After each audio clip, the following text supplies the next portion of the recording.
Hello বন্ধুরা, আপনাদের সকলকে নতুন একটি ভিডিওতে স্বাগত জানাই। বন্ধুরা, আপনাদের বাংলা শস্য বিমার যে ফসলের ক্ষতিপূরণে আপনাদের টাকা দেওয়া হয়, সেই ফসলের ক্ষতিপূরণের জন্য আপনাদের একটি করে ফর্ম ফিল আপ করতে হয় এবং বাংলা শস্য বিমার সেই ফর্মটি ফিল আপ করে তারপর আপনারা বাংলা শস্য বিমার আপনাদের ফসলের ক্ষতিপূরণের টাকা আপনারা পাবেন।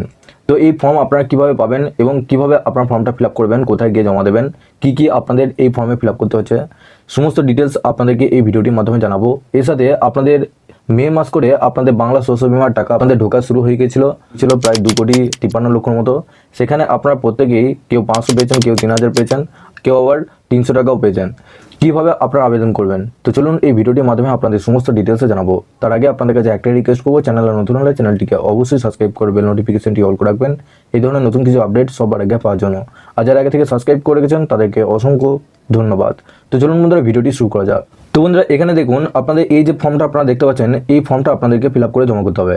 আপনাদের বাজাজ এলিয়েন্স যে কোম্পানি রয়েছে, এই কোম্পানির মাধ্যমে আপনারা ফসলের ক্ষতিপূরণের টাকা আপনারা পেয়ে থাকেন। এখানে দেখুন বাংলা শস্য বিমা 2024 খারিফ মরশুমে এখানে আপনাদের ধান এবং আপনাদের যে ভুট্টা চাষ হয় তার জন্য এখানে আবেদনপত্র।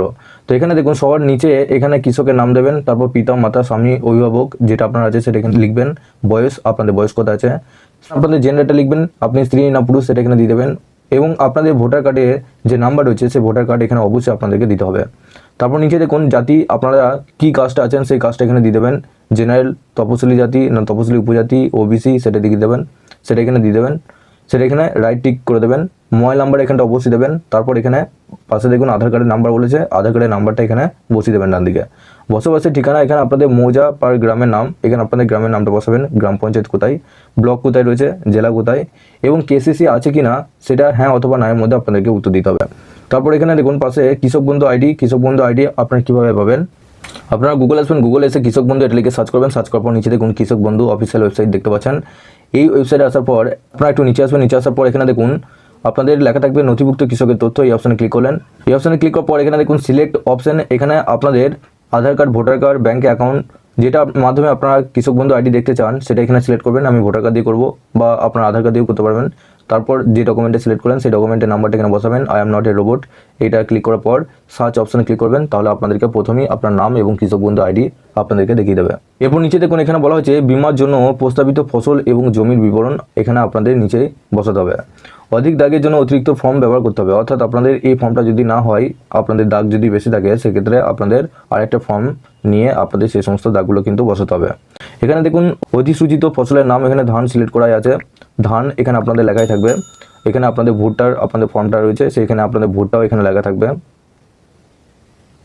এখানে আপনারা দেখতেই পাচ্ছেন এখানে ভুট্টার ফর্ম রয়েছে, এখানে আপনাদের ভুট্টার এখানে লেখা কিন্তু আপনাদের রয়েছে। তো যারা ভুট্টা চাষ এবং যারা ধানের চাষ করছেন তো তাদের জন্য আপনাদের আলাদা আলাদা ফর্ম কিন্তু এখানে দিয়ে দেওয়া হয়েছে একটা পিডিএফ এর মধ্যে। তারপর এখানে দেখুন আপনাদের ব্লক কোথায় রয়েছে, গ্রাম পঞ্চায়েত কোথায় রয়েছে, সেই আপনাদের জমির এলাকায় আপনাদের গ্রাম পঞ্চায়েত কোথায় রয়েছে, মৌজার নাম কি, জেল নাম্বার কত এখানে দিয়ে দেবেন, খতিয়ান নাম্বার কত রয়েছে, দাগ নাম্বার কত রয়েছে। তারপর এখানে বিমার জন্য প্রস্তাবিত এলাকা একর, অর্থাৎ আপনাদের জমির কত একর জমি রয়েছে সেটা এখানে দিয়ে দেবেন।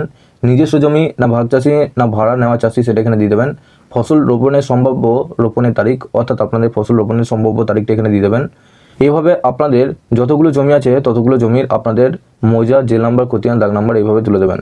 তারপর এখানে দেখুন কৃষকের নাম, ব্যাংকের পাসবুক অনুযায়ী কৃষকের নামটা এখানে বসাবেন। ব্যাংকের নাম এখানে কোন ব্যাংকের আপনাদের অ্যাকাউন্ট আছে, ব্রাঞ্চের নাম কোন ব্রাঞ্চ, কোথাকার মানে এরিয়ার ব্রাঞ্চ সেটা এখানে লিখবেন। অ্যাকাউন্টের নাম্বার এখানে বসাবেন, আইএফসি কোড দেবেন, আর অ্যাকাউন্টের ধরন অর্থাৎ সেভিংস অ্যাকাউন্ট না আপনাদের কারেন্ট অ্যাকাউন্ট না জয়েন্ট অ্যাকাউন্ট সেটা এখানে দিয়ে দেবেন। অবশ্যই আপনারা সেভিংস অ্যাকাউন্টই দেবেন, জয়েন্ট অ্যাকাউন্ট দিতে যাবেন না। দেখুন আপনাদের কী ডকুমেন্টস এর সাথে লাগছে, কৃষকদের দাখিল যোগ্য নথি বাধ্যতামূলক আপনাদেরকে দিতেই হবে।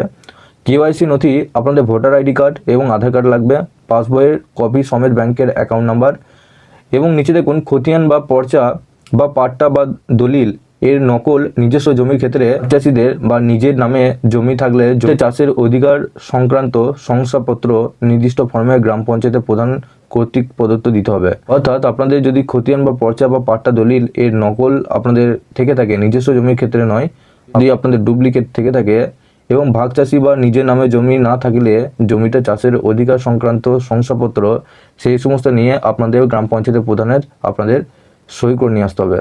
সেই অধিকারটার অর্থাৎ সংশ্লিষ্ট ব্লক অফিস বা কৃষি দপ্তরে বা তার প্রতিনিধি অথবা ভূমি বা ভূমি সংস্কার অর্থাৎ ল্যান্ড অফিসে, বাস্তু ত্রাণ ও পুনর্বাসন দপ্তরে রাজস্ব অধিকার বা পরিদর্শক দ্বারা প্রদত্ত ফসল রোপণের শংসাপত্র রোপণ করেছেন বা করবেন, তাদের একটা আপনাদের সই কিন্তু লাগবে। এখানে আপনাদের নিচে কিন্তু এখানে দিয়ে দেবে। এখানে আপনারা দেখতে পাচ্ছেন DA of the block office hard representative revenue officer revenue inspector of L&LRO। এখানে আপনাদের সেই স্ট্যাম্পটা কিন্তু এখানে মারতে হবে। তারপর নিচে এখানে বলা হচ্ছে ঘোষণা, আমি এই যোজনার বিবরণ পড়েছি এবং বুঝেছি, আমাকে বোঝানো হয়েছে আমি ওপরে বর্ণিত ফসল এবং অধিসূচিত এলাকার জন্য বর্তমান মরশুমের জন্য কোথাও অন্য ব্যাংক এজেন্ট সমবায় সমিতি কোনো ফসলের বীমা করিনি। আমি এই যোজনার বিধি মেনে চলব এবং এই সংক্রান্ত কোনো নির্দেশ জারি হলে তাও মনে রাখব। কোনো পরিবর্তনের ক্ষেত্রে বীমাকারী সংস্থাকে নির্ধারিত সময়সীমার মধ্যে জানাতে হবে। তারপর এখানে নিচে দেখুন সাক্ষী সই, এখানে আপনাদের সাক্ষী সই হবে। আর কৃষকের সই এখানে ডান দিকে দেখতে পাচ্ছেন, এখানে আপনার সই হবে। এটা আপনাদের কৃষি অফিসে জমা দেবেন, সেই কৃষি অফিস থেকে বাকিগুলো আপনাদের ফর্ম ফিল আপ করবে। এখানে আপনাদের আর কিছু লেখার দরকার নেই। তো এই ফর্মটা ফিল আপ করে আপনাদের কৃষি দপ্তরে আপনারা জমা করবেন। আপনাদের কিন্তু পুরোপুরি আবেদনটা সাকসেসফুলভাবে হয়ে যাবে। তো এইভাবে কিন্তু আপনারা আবেদন করতে পারবেন। কী কী ডকুমেন্টস লাগলো সমস্ত ডিটেলসে জানিয়ে দিলাম।